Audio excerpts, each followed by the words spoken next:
Il y a des nuits où même respirer ressemble à un travail.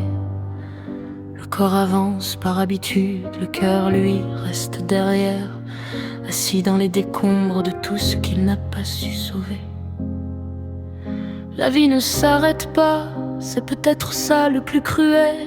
Elle continue sans nous demander si nos mains tremblent, si nos yeux sont encore capables de regarder demain.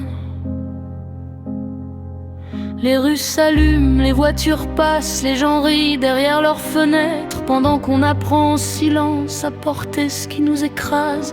Il n'y a pas de bouton pause quand l'âme est à bout.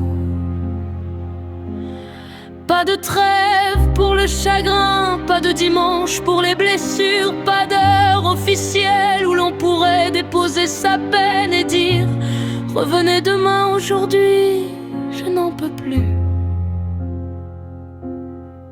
Alors on se lève avec les yeux rouges, avec les nuits dans la gorge, avec des morceaux de soie qui coupent encore sous la peau. On sourit quand il faut, on répond ça va, avec cette voix morte que personne n'écoute vraiment.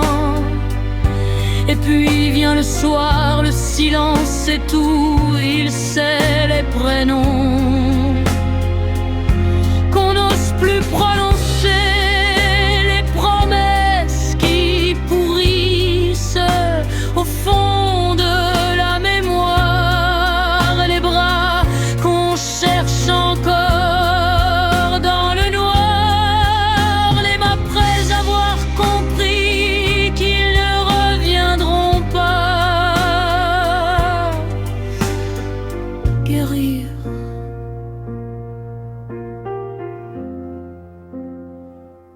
Quel drôle de mot, comme si le cœur était une plaie qu'on pouvait refermer proprement, comme si l'on retrouvait un jour la personne qu'on était avant que quelque chose ne nous arrache de l'intérieur.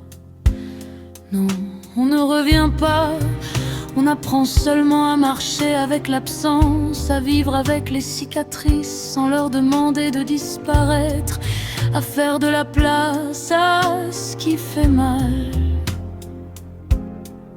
sans lui laisser toute la maison. Et parfois au milieu d'une nuit sans fin, il y a une seconde, une seule.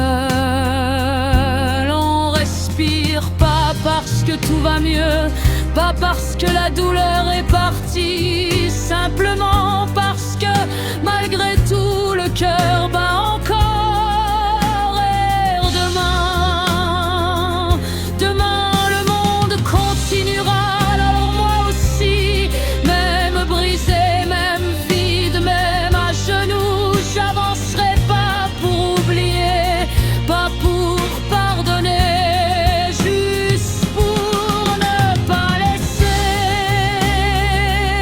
tout ce qui m'a détruite avoir le dernier mot.